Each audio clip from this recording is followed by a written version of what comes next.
Now come along with me, tech space odyssey, jacked up economy, world fell on top of me. Slant out Hermano, sharp blade of Tori Hanzo, gash across your face, mapped out horizontal. Decapitate a blatant fraud, bow in the face of God, smearing blue blood on the walls of a mason lodge. Words exposed from the mouth of a serpent. Remove your mask, forked tongue of the serpent. You're here with Matt Ginnam the Poet for Ghetto Geek TV, and I'm over here with my man Aztech. What's up, brother? So, how'd you get into hip hop? Like, what was the first experience with it? I mean, I remember listening to hip hop as far as I can remember comprehending anything, you know what I mean? But specifically, I think it was 1991. My neighbor handed me a cassette of the Low End Theory, Tribe Called Quest. And I mean, I was young as hell then, but I mean, I remember popping it in and really like the vibe really like catching me, and it's just been resonating with me ever since. You know, I started as a b-boy originally, you know what I mean? So it kind of like, it moved me in that way first, you know what I mean? Where I kind of hit the floor and things like that, until I realized I was not that great of a b-boy. You know what I mean? Even though I still throw around once in a while. Oh, hell yeah, hell yeah. You know what I mean? How did that progression take place, going from b-boy to an MC? Pretty much I just got tired of hurting myself, you know what I mean? I mean... They put a beat on their bodies. Exactly, and I mean, I always like kind of freestyled along with words and like, you know what I mean? Kind of made up my own things to go with things, and I just started writing when I was 13, and it kind of just took off from there. So it's been like, this is my 17th year as an MC. That's crazy. That's crazy.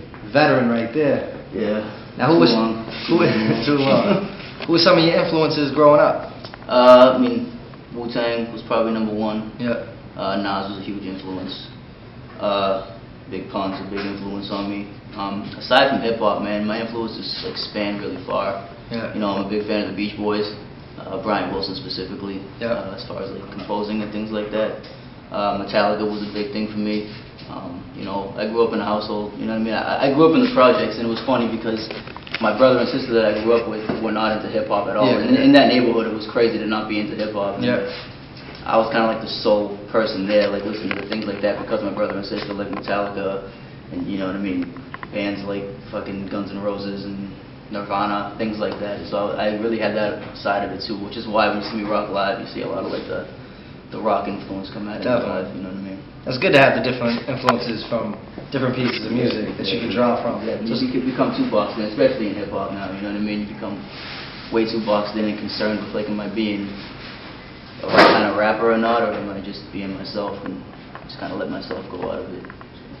We just talked to somebody who had a hard time figuring out how they categorize their, like what kind of rapper they categorize themselves as. Can you answer that question? Like what kind of rapper are you? See, that's what I mean. It's like, I don't really want to put a label on it. Like I used to, like I got pigeonholed as like a conspiracy rapper for a long time because I spoke about certain things. Nothing wrong with that. Which is cool, you know what I mean? Which is cool, you know what I mean? But I don't want to be really pigeonholed into that. Yeah. And then I got, you know, labeled as an old school guy that won't fucking leave the 90s, you know what I mean? Which is another compliment to me. It's fine. If you think I sounded like I should have came out then that's perfect. That's kind of what I'm going for. But so I take that as you don't like the music that's out nowadays. There's here and there, you know. I'm a high school teacher, so like it gets pushed in my face all the time. Yeah, you know what I mean, by these kids. But once in a while, something will catch my ear that's cool. Yeah. You know what I mean? But for the most part, yeah, I mean, I'm pretty ignorant to new music. I gotcha. Now, being a teacher, how do you see music influencing your students? The music that's out today, because I know.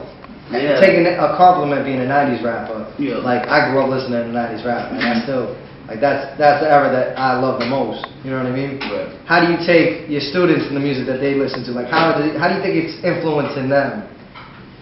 It's crazy, man, because you know it's completely changed hip-hop, like the way like young people look at it, because nowadays they don't have that you know what I mean, someone to really show them where this culture came from and why it started, and like the purpose of it in the first place, you know what I mean? And it's not their fault because there's no one there to show them. Like we grew up listening to that because that's what was out at the time. Yeah. They listen to this and they kind of get like a warped perception on one hand. And in other like instances though, these kids do have the same taste we do because their parents now are our age. Yeah, you know what I mean? So like their parents, stuff. like we grew up to our parents listening to the Beatles and the Rolling Stones and things like that. Like now these kids grow up and their parents are like fans of Wu-Tang and Nas and things like that. So in that hand too, like a lot of times these students don't know who I'm talking about because they're like, yeah, my dad listens to that stuff, you know. But they don't. Yeah, exactly. So a lot of my like what I teach is I focus a lot on hip hop history Yep. and things like that, just so they can kind of, they don't have to listen to it. Like, I'm not gonna force them to listen to that, but as long as they know where it came from and things like that. Exactly. I feel like a lot of the people that are out today are just like, it's real ignorant. Yeah. There's no real, like, the mainstream. I'm not talking about everybody. There's this no cat, culture involved. Yeah, anymore, you know what I mean? there's cats that are out that I appreciate and everything, but for the majority of them, I feel like everybody's got just straight negative messages. Yeah, the soul's just There's, gone, man. yeah, it's all about money and half-naked women and all that, and, you know. I mean, there is a place for that in hip-hop. There always has been, but when that's everything. flooding the mainstream eye, then radio. People get the perception of that's what hip-hop is. And it's you know not. What I mean? Exactly. And that's why, like, hip-hop has such a negative, portrayal in the media and things like that, because why wouldn't it, if that's what they're showing? Yeah. Like, why would you want to praise that, you know what I mean? And unfortunately, that's, people don't know that hip-hop was created to educate, to get people out of situations like that instead of glorifying them, you know what I mean? But everybody just looks at the negatives. They're not gonna look at, they're gonna look at the half-naked women and the people using the one-line choruses to get ignorant. They're not gonna look at the rappers that are uplifting and that can, influence people to do good. Because there's plenty of people out there that are rapping with a purpose and with a meaning and to give back to the community and stuff like that. And that's the deliberate, systematic plan in my opinion, Well, I believe it too. They won't show that because that's not how they want urban culture to be represented. They don't want it to be positive. They want it to stay negative and stay where it is, No growth and development. Exactly. So, now how is it, now when you came up, you battled, right? Now, take me back to back in the day and what you were doing when you first started battling. And how it developed into Boston. Well, kind of what happened with me, the battle scene, I was young when I first started battling, obviously battling in school and things like that. I lost a shitload of battles, man. I went to a school where a lot of kids really tried to rap, you know what I mean? And I won a lot, but I definitely lost quite a few, and it's pretty embarrassing. But the funny thing is I early on realized how much losing a battle can really push you to better yourself, you know what I mean? So every time I lost a battle, as weird as it sounds, it really never bothered me at all. Like, most people say a battle can really end your... It can destroy you. Yeah, which it can, but in my eyes, it really, every time I lost, I was like, alright, I'm going to go home, practice my ass off, and then I'm going to come back and battle tomorrow. Sometimes I lost 2-3 times in a row, but I always came back and battled, and that created the kind of MC I am. Now you see me as a pretty confident MC. Even when I know someone's better than me, I'm still coming out as a confident cat. And definitely. A lot of it has to do with battling. And from school transition to me, just every time I saw a battle going on, I entered. A lot of times I couldn't get in because I was too young and things like that. But went from the True Colors MC battles that used to go on in Boston back in the day. The Super Bowl MC battles used to go on back in the day, and a couple of those Scribble Jam preliminaries, a couple battles in the Middle East, one battle at the Axis I can remember. And it's funny because a lot of the cats who were battling then, you see them transition to this new era of battling, and a lot of them can't do it. A lot of them can, but a lot of them can't because it's so different. Back then, you spit a written in a battle, you got kicked off stage. You got booed, kicked off stage, never let back into another battle. Now it's the other way around. If you freestyle, you lose automatically, which is crazy to me, But I guess that's what evolution it does, It's crazy because now battle rap's so big that it's its own subgenre of hip hop. You know what I mean? There's people who don't even listen to hip hop that'll watch battles all day, and it's weird, man. And it's still hip hop, but you feel like a real hip hop head too. You watch that and be like, I don't know if I really agree with this shit, man, because this dude's talking about homeboy's dead father, he's talking about his kid, his wife, and that's why I don't battle no more, man. I'm not about to stand in front of somebody and let them say all that shit about me. Exactly. I don't have that kind of patience, but I still take part in it these days just because battling is part of me, man. It's part of me too, and kept in tune with the battle scene. Even when nobody was the battle scene right before this whole written acapella thing came out. Battling was pretty flat. A lot of people weren't really listening, watching battles or listening for battles and things like that. There was one in 2006 and 2007. There was something called the World Rap Championships, which was these 2-on-2 acapella battles, but there were still freestyle battles.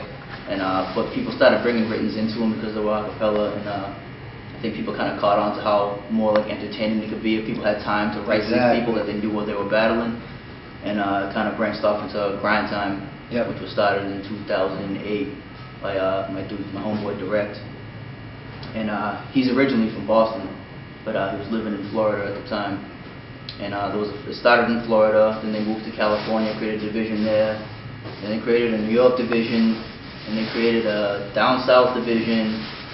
And I just kept wondering. I was like, this dude's from Mass. Why is there no Boston division? You know what I mean? And it wasn't just him, because there was 3 CEOs of that company. So they were talking like I guess he was always trying to do that, to bring a division here.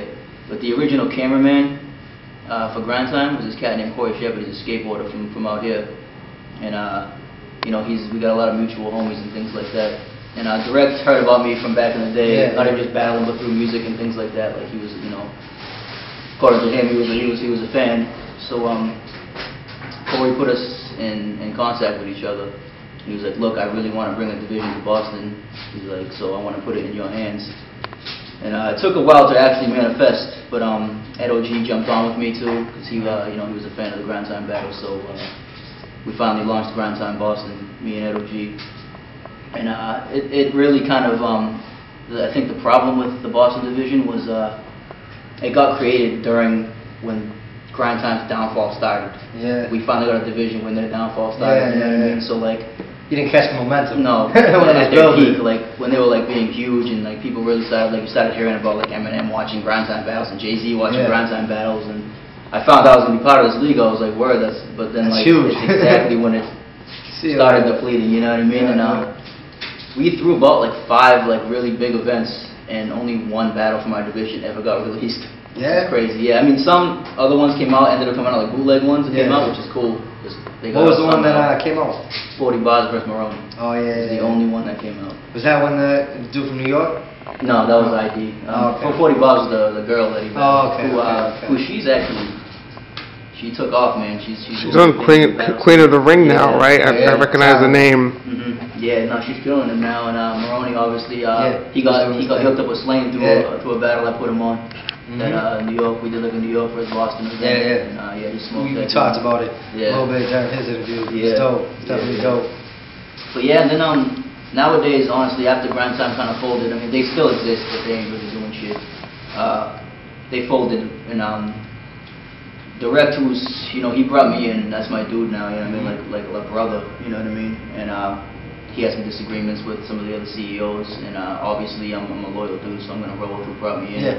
You know what I mean? And you know, it was kind of a difficult falling out, because I have all this unreleased footage that never came out from my division, and there were some really dope battles that never got released. Like Chilla Jones versus Sir Loxley was a dope battle that never got released. No. You know what I mean? I remember Sir Loxley. Yeah. He got a battle released on Grind Time one time. A couple. He got a couple, and it's funny because people like Chilla Jones, like shouts to Chilla, he's killing it right now for Boston. You know what I mean? And see where his career is now. Like he took off. Like if that battle came out, who the fuck knows where Loxley would be right now? Because he won that battle. Oh really? Yeah, say that. But he did. You know what I mean? And who knows where the fuck he'd be right now if that happened. You know what I mean? It's crazy to think about. You know, and like things like that. And there's a lot of cats that like I booked who were really nice who never got that shine, and it sucks because I kind of like. It's almost like selling them like a false dream. Like you're gonna battle in the biggest league in the world right now, and then your footage just never came out. You know, people prepare for their ass off to battle in a big league like that. But since Grind Time folded, I still kept in the loop with Battle Rap Direct. I still keep in contact with. I now cover a lot of events like as far as like New York, Connecticut events for rapgrid.com, which is like the ESPN of battle rap. It kind of keeps you up to date on everything, what's going on, like battler profiles, place you can buy their music to. That's dope. He's finally starting his own league called EBA, Elite Battling Association. He's got a lot of good co-signs with that, and we'll probably be launching that this year sometime. Oh, that's nice. We'll be looking forward to that. What about the first time you ever hit the stage? Performing live in front of a crowd? It was actually at the All Asia Cafe in Cambridge, on the street. I believe I was 17, maybe. I wasn't even supposed to be in there. I remember that.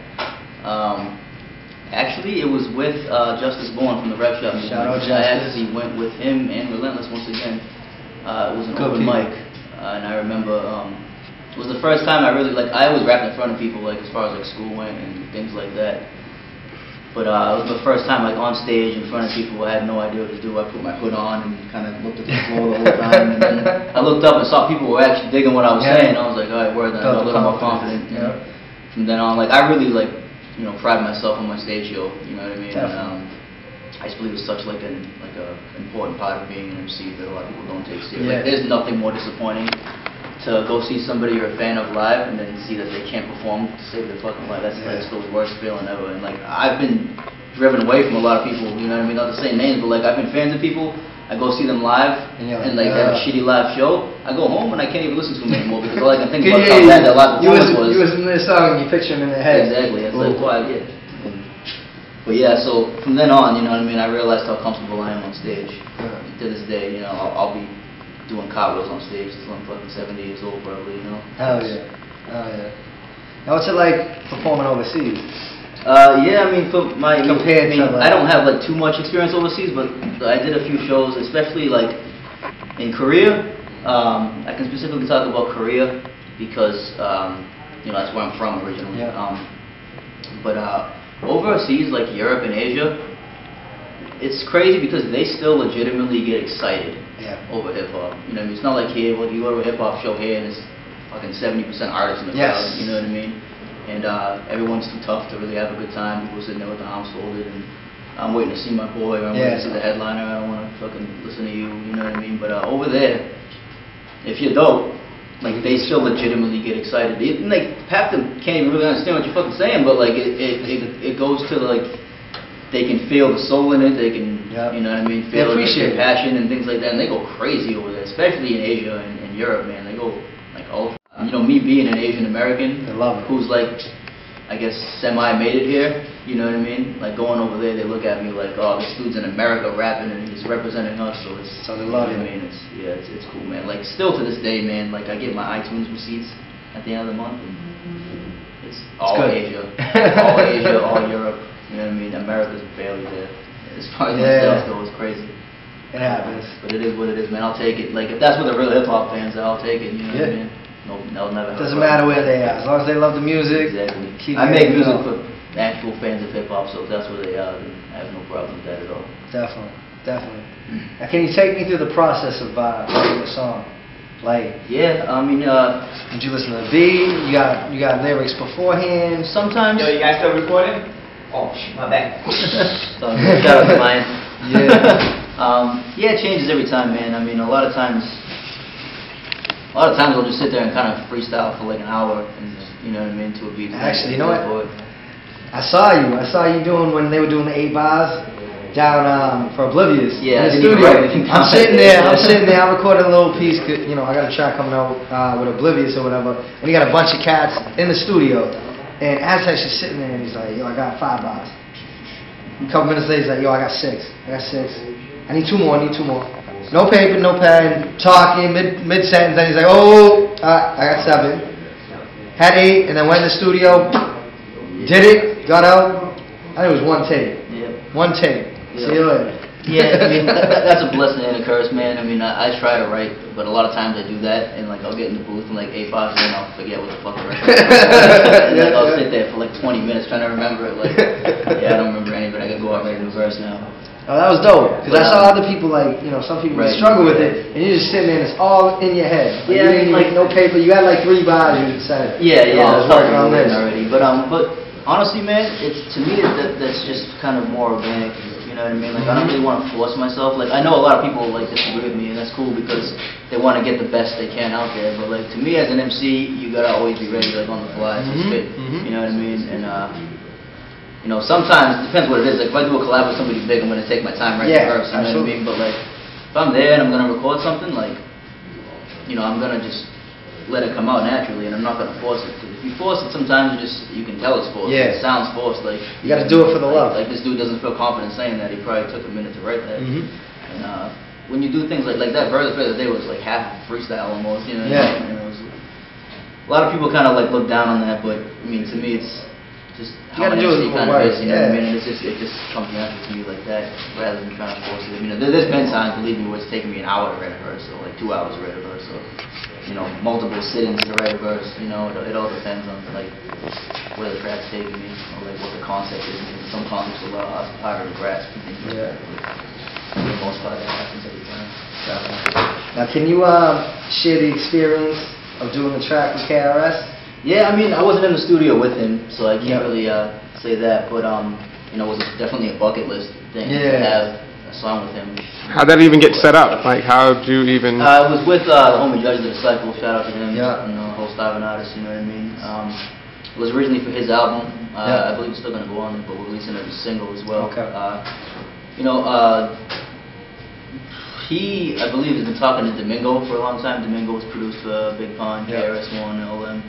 He's been talking to him for a minute, and I think it's kind of just like they've been talking about who we want to get in the collab. I think there's talks of getting Razzcast on the song. Oh, nice. And then like KRS's name came up, and he's like, well, wow. You know what I mean? And then, It is really. the fact that he even asked me to get on the track was like a huge honor. You know what I mean? Hopefully that'll be out soon enough, man. I mean, it's been taking quite a bit. I believe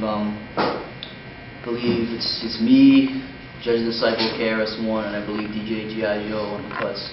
Nice. So that should be able to, that's some real hip hop shit. What's your dream collab?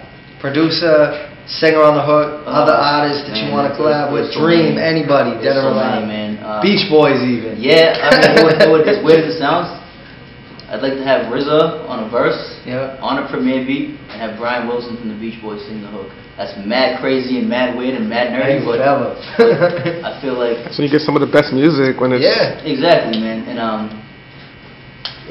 just really into like organically making things happen. Like I used to be in a box where like I was, you know, being brought up like how I was brought up with like this whole like hip hop culture thing. Like I was bled in to like the Zulu Nation, things like that at such an early age. You know what I mean? And I've always felt like I had a responsibility to make a certain kind of hip hop or like represent the culture in a certain way, which I do. But I also realize now that I can't like allow myself to be boxed in and only do one kind of thing, you know? Because a lot of people were saying that to me, they're like, yeah, you're a dope lyricist, you know, all this stuff, but like I feel like you only do one kind of thing. Like you just, a lot of people don't understand what I rap about, you know what I mean? Because like I said, I'm a fucking weirdo, you know what I mean? So a lot of things people can't understand, but... And you got a couple future projects coming out? Yeah, I got a big one in Japan. Yeah, well, I got a project called Warrior Nation I'm working on right now. It's a mixtape. It's actually based around Ultimate Warrior, the wrestler from the 80s. Made a theme mixtape about... That's dope. Yeah, you know, I used to go off on those crazy little tangents on the promos and things like that. Those are like interludes between songs, and I kind of go off on those. That's dope. I like that. Yeah, that's dope concept. So there's actually a lot of dope heads on that. I got Q Unique from the Arsonist on there. I got The Lost Children of Babylon on there. Obviously, Starving Artist fame, Oblivious, Judge the Disciple, Casper, my Hybrid Thoughts brother. That'll be out this year. I'm also working on an EP with this producer named Trillian from Serbia. That'll get released, I think, specifically in Europe. I started working with my homie Yuki Monologue, who he's from Japan originally. He lives in Boston now, but you know, I'm working on some things with him that are getting released in Japan. Over there, so I'm trying to tap each side of the world, you know, with something this year, like 3 projects in 3 different continents this year. That's what I'm going for. I got a question. Is there any other artists overseas that you think that people should check out for? Yeah, man. Big name or even like the up and coming backpacker? Yeah, I mean, a lot of them you won't be able to understand because they don't speak English, but but once you pop it in, you can hear like the rooted hip hop. And Drunken Tigers, a group from Korea, huge influence on me. Like really, really big influence on me. I listened to them when I was like 8 years old, like in Korea. It's a group called Jin Yusan, Korean group. Not really too into them right now, but they were dope back in the day. There's a lot, man. Skull, who is, believe it or not, a Korean reggae artist, who I would definitely suggest checking out. He's real dope. In Europe, there's a ton, man, but like a lot of them I can't even pronounce their names. But I definitely listen to them. Yeah, there's a lot of dope hip hop over there because, like I said, their mind state over there is like 96 over there. So like that's the kind of music they make and the kind of music they like. you know, they're not really force-fed things like we are here. Yeah. We turn on the TV, and, which is crazy because hip-hop's an American culture. Yeah. You know, and I think right now they understand it a little more over there, you know, which is crazy. But it's the way it is, man. It's the way it works. Progression. Now, where do you see yourself in 5 years, music career-wise? I mean, hopefully, like, right now what I'm trying to do, especially with this teaching thing, is I'm trying to, like, help develop other artists who don't really have the means to get out there and push themselves. Yeah. A lot of my students, you know, I teach in an inner city school, so these kids don't really have opportunities to do shows and, you know, get into a real studio and things like that, and I'm trying to help them out with that, and trying to, like, season them to, like, put on some good live shows and get in the studio and be able to record a real record and bring it out and do things like that. As far as myself, I'm just going to keep making music, man. Like, it's, you know, I've thought about stopping a few times, especially even lately, but, you know, 17 years is too long to be doing something for us to stop at nowhere, you know, so I'll probably be doing it for a very long time. It's just, I feel like every 5 years I change as like a person, so in turn that changes me as like as an artist, you know. I'm more into now appreciating how music's put together rather than just who can spit a dope 16 over this beat, you know what I mean? Like, specifically like the cat from Japan that I'm working with, there's nothing digital at all being done, it's all live. You know, like, we're working on a track right now. He played the drums on it, he played the bass on it, he played the guitar on it, he played the keys on it, and there's no samples, nothing digital about it. It's completely organic, and that's how music should be, you know. And I'm not going to expect every hip-hop artist to do that, because it's not really what hip-hop is now, but that's what I mean about exploring different assets of it, and, like, I don't want to be... You need challenging yourself. You're challenging yourself to do different things. So, like, answer your question, in 5 years, I'll probably be doing some other weird stuff, like some really experimental things, you know. Because I think I've come to realize now at this point in my life, you know, I'm about to be 30 years old, I think I've realized now that, like, where I am and the kind of music I make, you know, it's not really a dream-chasing thing anymore, you know what I mean? It's more just like, I feel like I'm hip-hop, like, always, so I'm always going to do it. So if something happens, work. But if not, then I'm always going to... Still love music. Still going to make it, you know. It is what it is, man. I make music for a certain kind of people. What is your musical legacy going to be? What, like, when you're gone, people are going to look back and think of your music? As the cat who's never switched to stride, man, like, you know, in 17 years, I haven't really changed my mentality. Of like I've changed like what I do musically, but I haven't really changed where my mind is at and what I think hip hop is, and what I think it should be, and implementing. You know, I've been lucky enough to be you know, educated by some of the founding fathers of this culture, and you know, now it's kind of more of like a responsibility to just really just be myself. I guess if anything, I'd want people to really recognize that like, you know, I've never really tried to steer hip-hop in the wrong direction, you know. So where can these people find you at? Anywhere, man. Just look up Aztech, Google me, man. Aztech hip-hop, Aztech 21 on a lot of things. AZTECH, Asiatic Techniques. Anywhere, just look me up. I've been around for a long time. And I want to give a quick shout-out to Kulturez for letting us do this interview. My man Mayan. If we can bring him in to the screenshot real quick. Yeah, me and my brother right here, track 2, Floor Lord School, Coach MT Worldwide, always welcome. It ain't no moving if we don't move, right? It's all about hip-hop, baby. It's a lifestyle. Well, this is Mac in the Pole with another Ghetto Geek TV. We're going to end this with a 16, so...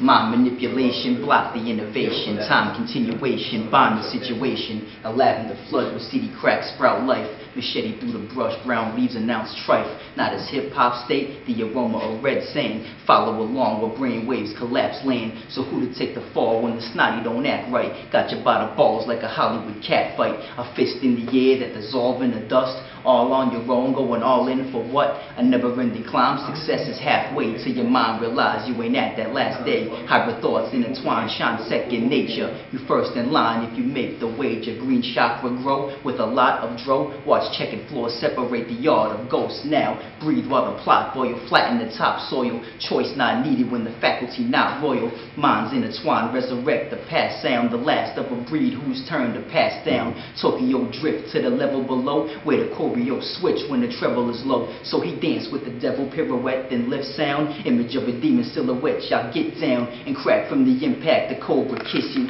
ducking spinning blades and a Yoshimitsu. A paradox still, what's the remedy? Cuz text splatter on asses like Kennedy blood. In poverty's paradise, a lot will be sacrificed. Blood hit the ground, strain, heighten the appetite. Stress and nourishment, bless encouragement. God with a force, be Septimus Cerberus. Weirdo.